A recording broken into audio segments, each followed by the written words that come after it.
Hi guys, and welcome to The Big Shift with me, Stephen Gillen. We're going to deep dive and give you the most raw entertainment and content, the latest current issues and transformational stories in business, entrepreneurship, crime and entertainment. The Big Shift, where everything is possible.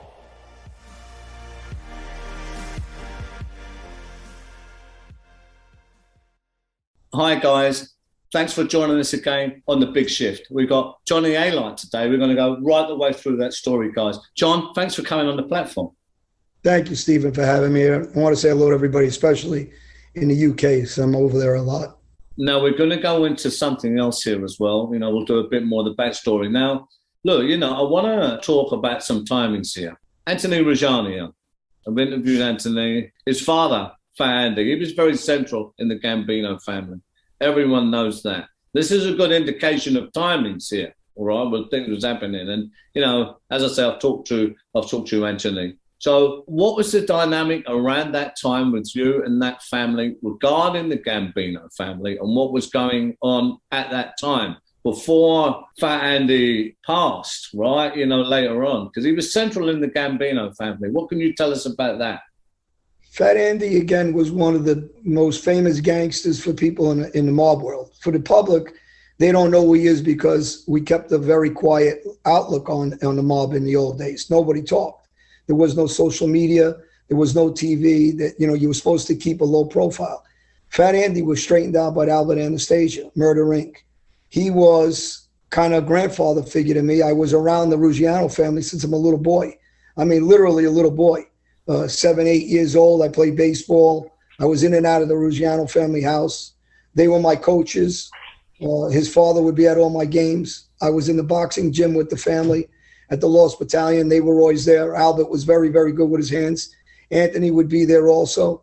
I maintained a very close relationship with the Ruggiano family. And in my first book, Gotti's Rules, I talk about a guy trying to shoot me. And Albert Ruggiano and Andy Ruggiano took care of it. Anthony, I believe, was in jail at that time. They threw a guy off a roof, was trying to shoot me as a young man. I was about 15. So the family not only was teaching me the life, and I was around the life as almost a family member in their house. They protected me, saved my life from a serious gangster that was an older guy at that time in his 30s somewhere, trying to kill me.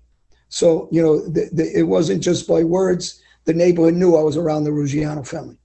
So what do you say, John, to people? I mean, many people, they don't understand the life, so just ask specific questions. What do you say to the people who say, well, you was always an associate, you're not Italian, you're never going to be a made guy, you're never going to be brought into the inner circle, as it were. How would you be party to know some of the things that you say that you know? Because you got a guy like a movie like Tom Hayden from The Godfather. He was adopted by him. He wasn't Italian. He sat with the boss every day. That was my life. I was around Fat Andy Ruggiano, was like my grandfather. So obviously Anthony Ruggiano speaking to you, and he tells you that's the truth. I'm around the guy since I'm a baby. I was in his house day and night. I was accepted by Gotti Sr. the same way, obviously, because I'm in every family picture. I'm picking him up from court, Gotti Sr. I'm sleeping in his house. I'm coming out of his house.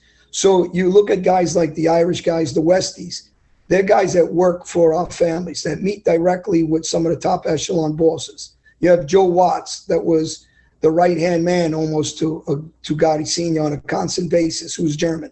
So, for the people who don't understand, Jimmy Burke from Goodfellas, these are movies, but these are real guys that I stayed with Jimmy Burke's son. When you're in the level we are, we do sit down, obviously, with these bosses. We're in their company. We're living in their houses. We are the commodity of their life because we're the shooters. So when you're a strong arm and a shooter, you're a commodity. But I had a different look because I grew up on the laps of these guys since I'm a baby. So when people talk, they just don't understand the mob, because nobody's going to tell a Wester you're not a gangster or you don't talk to the boss. They would have killed them. I mean, look, even from the life that I understand, of organized crime, the grooming of it all, the process of it all. Yes, it's a hierarchy. Yes, there's rules, of course. It's very secretive by its nature.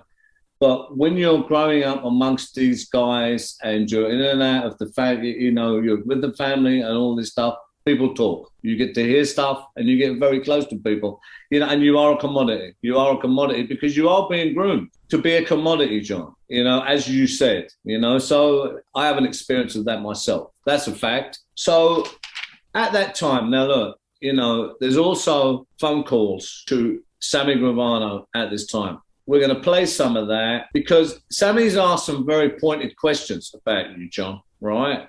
Very specific questions like I'm asking, and he gives his answer. We're going to play some of this now, just an excerpt of this, go back, and then we're going to play some more. Can I talk to Mr. Gravano? Sorry for me taking time. Okay, hi, this is Andy Deliana. We spoke a couple of weeks ago, or a few months ago, through johnalite. I don't know if you remember. Yes? Okay, I'm a film director, and we're working on a few projects. You want to go further? So this a series probably that are called The Perfect Gangster. I don't know if you're aware of that. Yeah? Fucking lady. Okay. We already done 2 episodes, and there are more to come. And we started with johnalite and few others. The goal of the project is to meet gangsters and to find what could be the main features of a gangster, what life on the street means to them, and at the heart of their life, what is the biggest of the struggle and their achievements.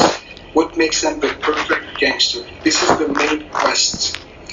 All around that is also stories about the mob in general and Italian mafia in general, without being specific about one character or another.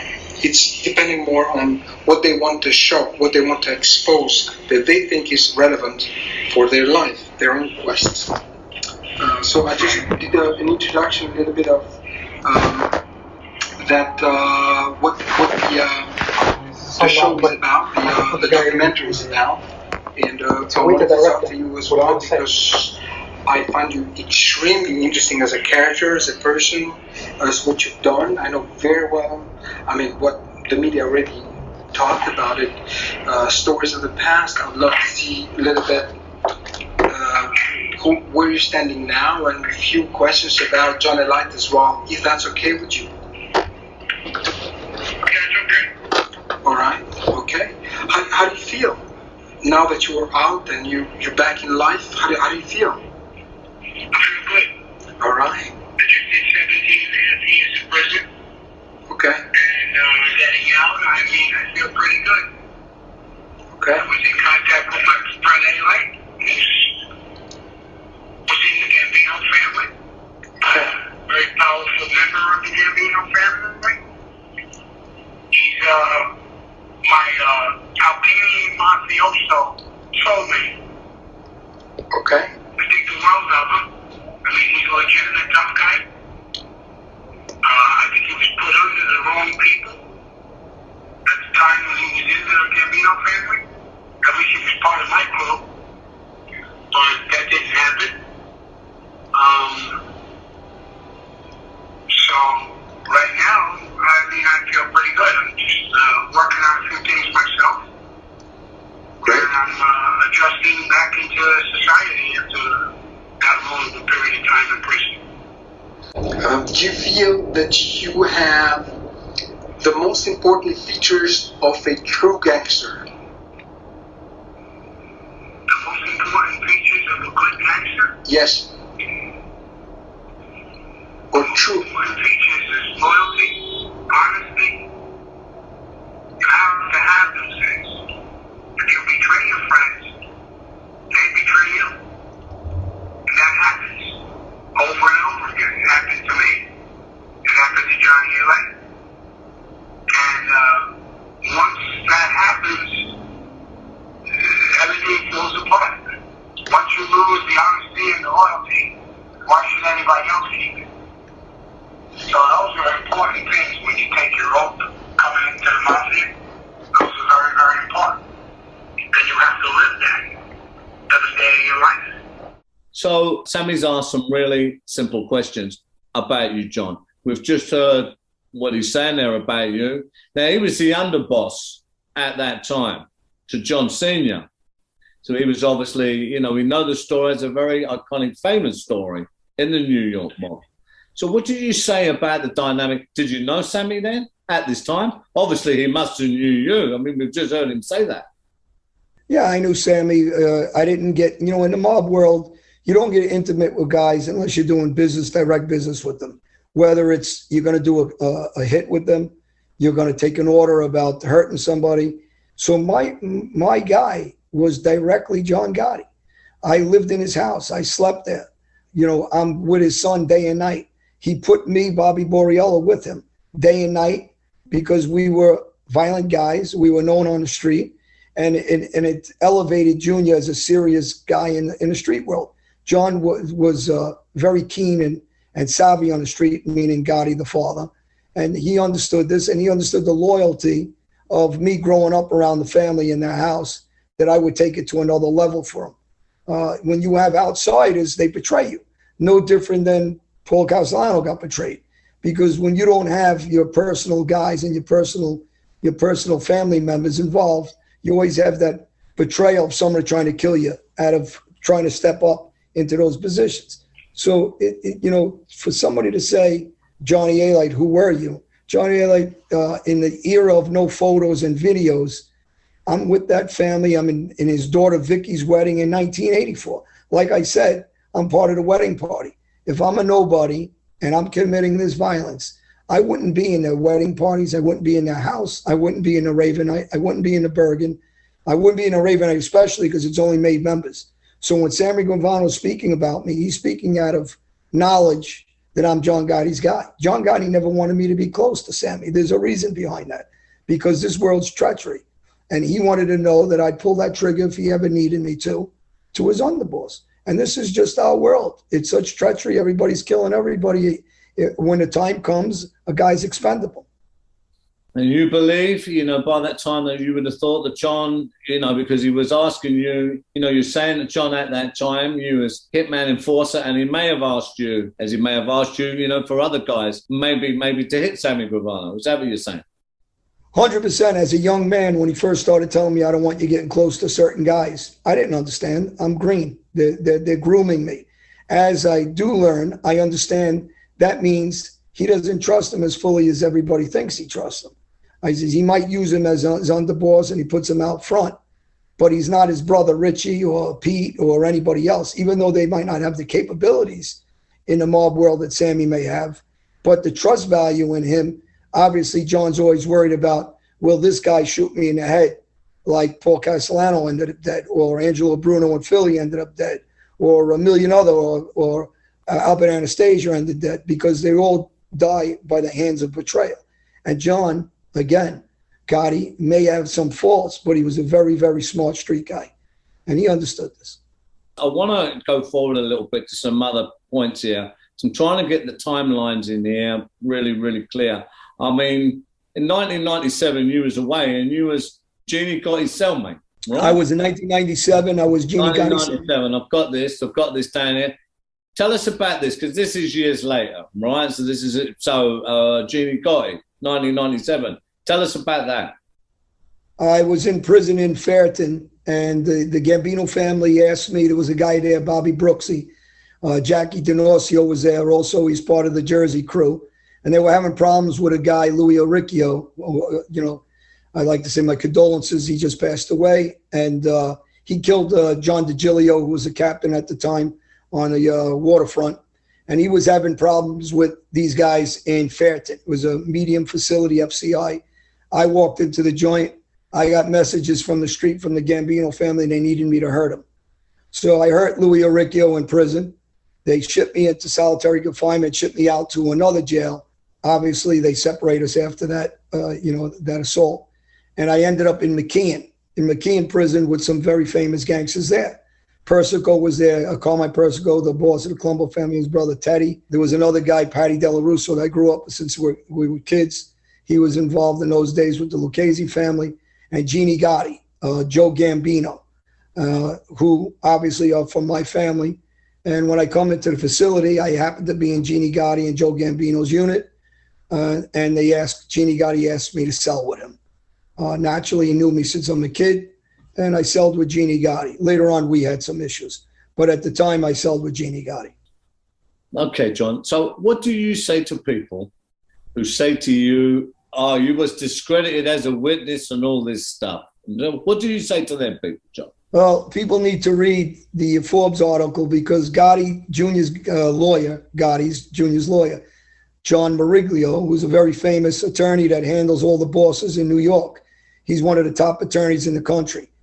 He says to Forbes, our whole defense was Johnny Alite was a maniac, a nut, half a serial killer, and that he was way too dangerous for John Gotti Jr. to control, that only Gotti Sr. could control him. So the jurors felt that they didn't understand the hierarchy of the mob. They didn't understand, yes, John Gotti Sr. is controlling me, but through John Gotti Jr. He passes him his messages. I'm with his crew, and it's for John Gotti Jr. So the jury just felt, and John, the lawyer, said, the jury just felt I was way too dangerous for John Gotti Jr., who wasn't dangerous at all. That's his lawyer's statements, not mine. And if anybody gets the paperwork on the case, they blame all the murders on me and John Gotti Sr., the Louis DeBono murder, who I had pled out guilty to, and John Gotti got convicted senior of. So all the murders were blamed on us too, not on his son. So what do you say about, people who say about the feds discredited some of the stuff? I mean, we all know the games that go on here, John, but I have to ask you this question simply. What do you say to people who say about, oh, well, the feds said you wasn't a reliable witness? What do you say about that? What's going on with that? Well, again, that's ridiculous. If you look at the jury pool on conviction, on just some of the things I said, he was convicted of 10-2.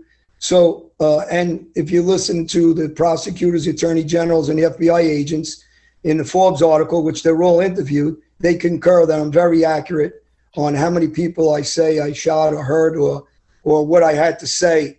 And my narrative is, they say I have an unbelievable memory. So, I really don't care if people think I'm a good witness or not. I'm not there to be a good witness. I'm not there to be an actor. I'm there to just give facts. And if you look at the jury pool where they convict Junior, it was very hard to convict him because he had great attorneys, and because he was on trial 3 times prior to that, and because he was a cooperating witness.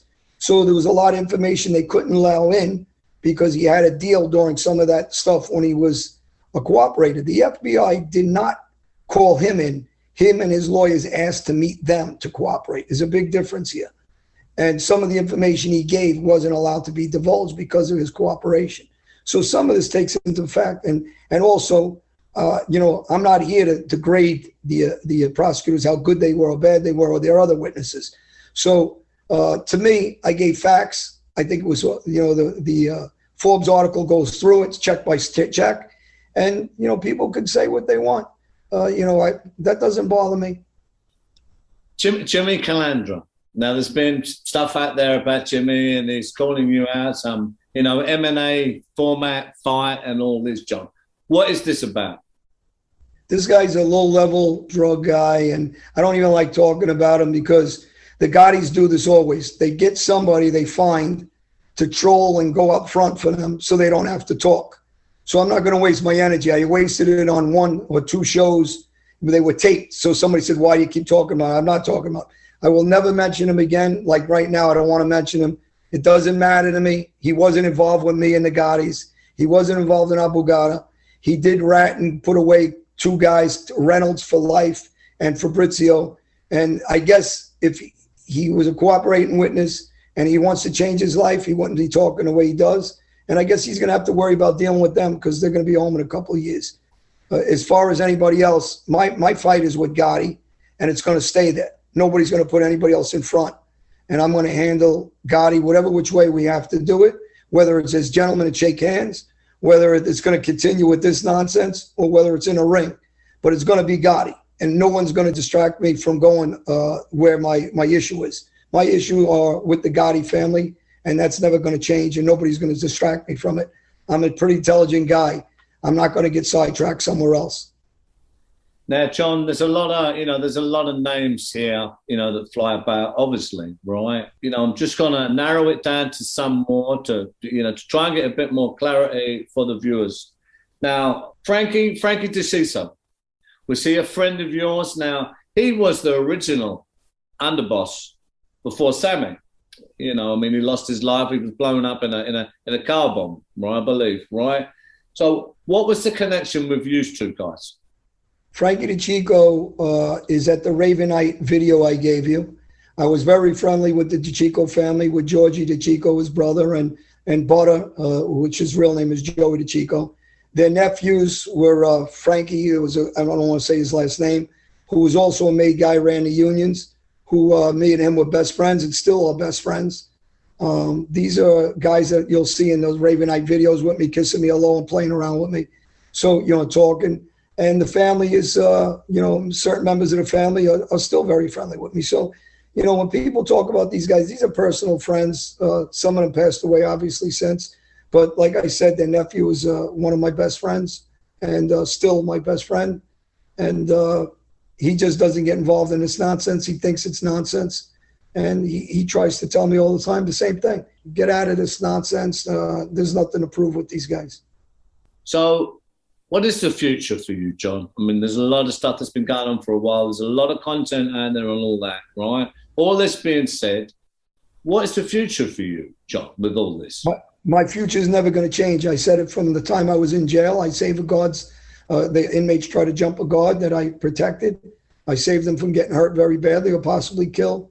I said it from jail. I'm going to change my life. I changed my life. I advocate for youth, kids, first-time offenders, people that are in prison, whether they ever change their life or not. I got an open-door policy for all of them, and then I'm involved in projects. So, but my passion is really helping people not follow this nonsense, because it's not just the pain of before, and I'm not talking about the physical pain of being stabbed up or shot or jails. I'm talking about losing family members. I'm talking about losing my own personal family. I'm talking about my own sons in prison because of my life now, my one son. I'm talking about the nonsense that goes on today with the nonstop of this stuff that's in the middle of my life, that it's very difficult to enjoy your life. And I think that's what they're trying to do, is make it difficult for me to enjoy my life. But, I'm a worldly guy. I traveled all over the world, different countries. I'm involved in a 10-part series. I'm involved with Klaus, that was in prison in Brazil, on his lifetime story that I'm going to Spain to film.